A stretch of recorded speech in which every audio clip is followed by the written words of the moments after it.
Hello everyone. Episode की शुरुआत में दिखाते हैं कि मिस्टर डू स्टेशन मास्टर को बुलाकर बाऊची के बारे में पूछता है। तो स्टेशन मास्टर कहता है कि अभी हमें उसके बारे में कुछ पता नहीं चला। तब मिस्टर डू उनसे पूछता है कि बाऊची से अलावा किसी और से मिले क्या तुम। तो स्टेशन मास्टर डरते डरते उनको बताता है कि मैंने यंग मास्टर को एक लेडी के साथ देखा था। वो लेडी यंग थी मगर बेहोश थी और उसका फेस कवर था, तो मैं सही से देख नहीं सका। और जिस वक्त आप ट्रेन में आए थे उस वक्त वो ट्रेन में ही थे। तो मिस्टर डू को समझ में आ जाता है कि असिस्टेंट जो कह रहा था वो बिल्कुल ठीक कह रहा था कि उसने वहाँ यंग मास्टर यिंग को देखा। और फिर वो अपने रूम की विंडो से जब नीचे देखता है तो अभी तक शेंग्यू और यिंग किसी बात पर बहस कर रहे थे और उनके बिहेवियर से उसे समझ में आ जाता है कि इन दोनों के बीच में कुछ तो है। इधर मिस्टर डू बहुत ही अपसेट हो जाता है और उसके बाद में वो शादी की रिसेप्शन पार्टी में जाता है तो यिंग को अपने साथ साथ रखता है। और जब अपने फ्रेंड से मिलवाता है तो फ्रेंड्स कहते हैं कि तुम बहुत ही लकी हो जो तुमको इतनी यंग और ब्यूटीफुल वाइफ फिर से मिल गई। तो मिस्टर डू अपना अफेक्शन शो करने के लिए यिंग के कंधे पर हाथ रखता है, मगर यिंग उसके बिहेवियर से बहुत ही अनकंफर्टेबल फील करती है। वो जानती थी कि शेंग्यू उसे देख रहा होगा और उसे डर था कि शेंग्यू कुछ गलत ना कर बैठे। और शेंग्यू भी ये सब देखकर अपने गुस्से को कंट्रोल करने की कोशिश कर रहा था। ये सब देखकर यिंग मिस्टर डू से वॉशरूम जाने का बहाना बनाकर वहां से चली जाती है। और मिस्टर डू जब शेंग्यू को देखता है कि वो लड़कियों के साथ बैठा एंजॉय कर रहा है तब वो थोड़ा सा रिलैक्स हो जाता है। तभी बार की ओनर आती है और मिस्टर डू से बातों ही बातों में शेंग्यू के बारे में पूछती है। तो डू मुड़कर देखता है और वहाँ शेंग्यू नहीं होता, तो वो समझ जाता है कि जरूर शेंग्यू यिंग के पीछे गया होगा। और डू भी वहाँ से उनको ढूंढने के लिए जाता है। और दूसरी तरफ यिंग अपने हाथ पर एलोवेरा का पाउडर लगा रही थी क्योंकि वो फिर तबियत का बहाना बनाकर पार्टी छोड़कर जाना चाहती थी। और तभी वहाँ शेंग्यू आता है और उसके हाथ से पाउडर छीन लेता है और कहता है कि तुम इतने रिस्की काम ना किया करो। और फिर दोनों बहस करने लगते हैं। और इधर डू उनको ढूंढता हुआ ऊपर आता है और डोर की मिरर विंडो से एक कपल को देखता है और बहुत ही शॉक रह जाता है। और इधर शेंग्यू से कहती है कि मेरे पास चांस है कि मैं घर जाकर स्टडी रूम चेक करूं। तो शेंग्यू कहता है कि क्या डू पागल है जो अपनी चीजें दूसरों को चेक करने देगा। तभी डू डोर ओपन करके देखता है तो वहाँ कोई और ही कपल था, तो वो सॉरी करके बाहर आ जाता है। और दूसरी साइड पर शेंग्यू जबरदस्ती यिंग का हाथ पकड़कर उसे वहां से ले जाता है और इसमें यिंग का स्कार्फ जल्दी में नीचे गिर जाता है और उसके पास टाइम ही नहीं था उसे उठाने का। डू को कोई क्लू नहीं मिलता, वो पार्टी में वापस आ जाता है और शेंग्यू को देखता है जो वहीं पार्टी में लड़कियों के साथ ड्रिंक कर रहा था।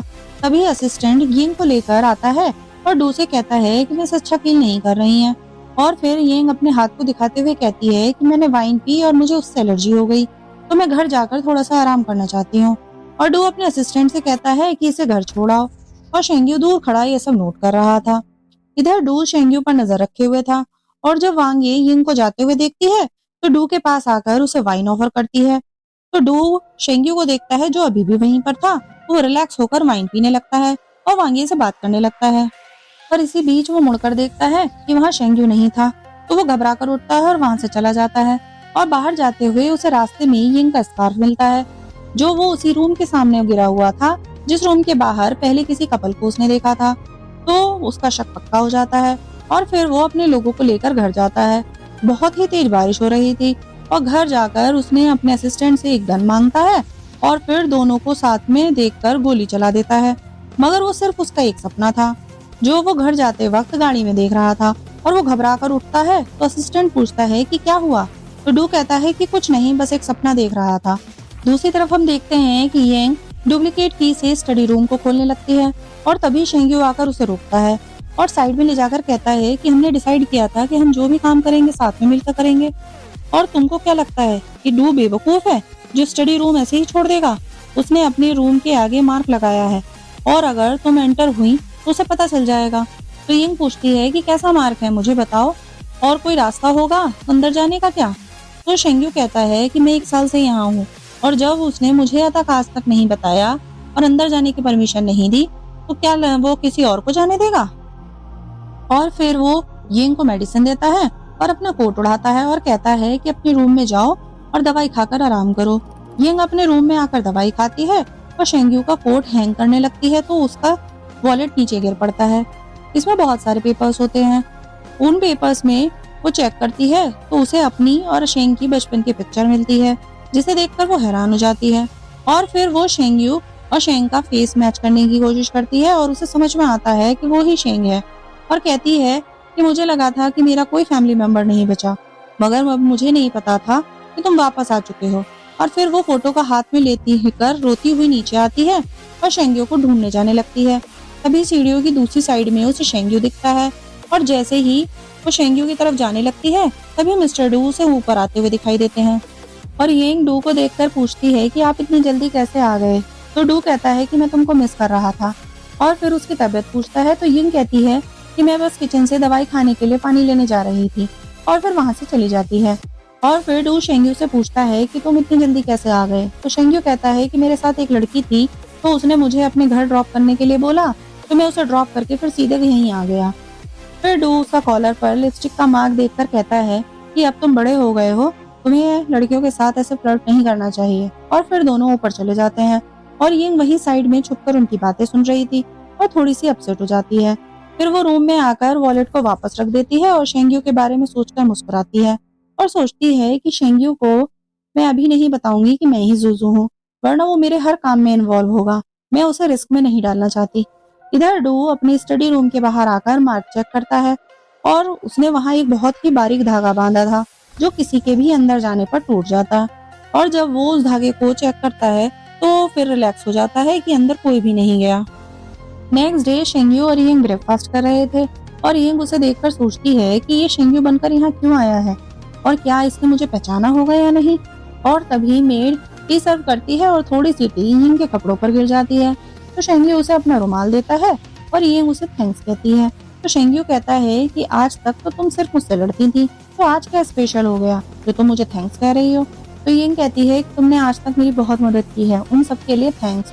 और फिर दोनों एक साथ ही शुगर पॉट की तरफ हाथ बढ़ाते हैं और दोनों के हाथ टच हो जाते हैं और फिर शेंग्यो पॉट यिंग की तरफ कर देता है।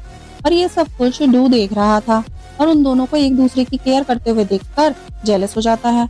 और फिर टेबल पर आता है और जानबूझकर यिंग का हाथ पकड़कर पूछता है कि तुम्हारी एलर्जी कैसी है अब। ये सब देखकर शेंग्यो थोड़ा सा जेलस होता है और फिर डू कहता है कि हमारी कंपनी अनाथ बच्चों की फंडिंग करती है और अनाथालय से हमें बुलाया गया है, तो हम सब चलेंगे बच्चों से मिलने। और नेक्स्ट डे जब चलने लगते हैं तो शेंग्यो अपनी कार के पास खड़ा होता है और यिंग को देख रहा था और यिंग भी उसे ही देख रही थी और ये सब डू नोट कर रहा था। फिर डू अपसेट होकर गाड़ी में बैठ जाता है और पीछे जगह नहीं बची होती है और जैसे ही यिंग फ्रंट सीट पर बैठने लगती है तभी वांगी की मेड आकर फ्रंट सीट पर बैठ जाती है, क्योंकि वांगी ने उसे पहले से ही समझा रखा था। और फिर यिंग पूछती है कि मैं कहाँ बैठूं, तो डू कहता है कि तुम शेंग्यो की गाड़ी में बैठकर आ जाओ। और फिर शेंग्यो फ्रंट सीट पर यिंग को बैठने की जिद करता है। यिंग फ्रंट सीट पर बैठ जाती है। ये सब देखकर डू को गुस्सा आ जाता है और दूसरी तरफ यिंग भी शेंग्यो पर गुस्सा थी कि वो मना भी कर सकता था यिंग को ले जाने से। उसने डू को क्यों हाँ करी। अगर वो घर पर होती तो डू की स्टडी रूम चेक कर सकती थी और उस पर वो गुस्सा हो जाती है। फिर वो थोड़ा सा रिलैक्स होती है तो शेंग्यो को सॉरी कहती है और कहती है कि मुझे तुम पर गुस्सा नहीं होना चाहिए था। तो एक बार फिर से शेंग्यो हैरान होता है और कहता है कि आखिर तुमको हो क्या गया है, कभी सॉरी कभी थैंक्स, इतना कैसे चेंज हो गई। तभी उसकी गाड़ी खराब हो जाती है और असिस्टेंट अपनी गाड़ी रोकता है और शेंग्यो के पास आता है और गाड़ी देखकर वापस आकर डू को बताता है कि उनकी गाड़ी खराब हो गई है और उसे ठीक करने में टाइम लगेगा। और फिर कहता है कि चाहो तो हम पहले चल सकते हैं और अगर आप कहें तो मिस यिंग को अपने साथ बैठा लेते हैं। तो डू कहता है कि उसे गाड़ी ठीक करने दो और फिर वो कहने ही वाला था कि यिंग को यहीं ले आओ, तभी वांगी मना कर देती है और कहती है कि हमारी गाड़ी में पहले ही बहुत भीड़ है। तो डू कहता है कि ठीक है, हम रोड की दूसरी तरफ उनका वेट करेंगे और तुम यिंग से कह दो कि वो गाड़ी ठीक करके वहीं आ जाए। तो असिस्टेंट ये बात शेंग्यो को बताता है और फिर गाड़ी लेकर वहां से चला जाता है। तो यिंग कहती है कि मुझे तो ट्रस्ट ही नहीं हो रहा कि वो लोग वाकई वहां से चले गए हैं। इधर शेंग्यो गाड़ी रिपेयर कर रहा था और पसीने में भीग चुका था और यिंग उसे पसीने में देखती है और तो अपनी हेड से उसको हवा देती है और डू रोड की दूसरी तरफ से उन दोनों पर नजर रखते हुए था। और इधर शेंग्यो और यिंग मस्ती करते हुए गाड़ी को रिपेयर कर रहे थे और डू उन दोनों को खुश देखकर थोड़ा सा अपसेट हो जाता है। और इसी के साथ में ये एपिसोड यहीं खत्म होता है। मिलते हैं किसी और एपिसोड के साथ में, तब तक के लिए गुड बाय।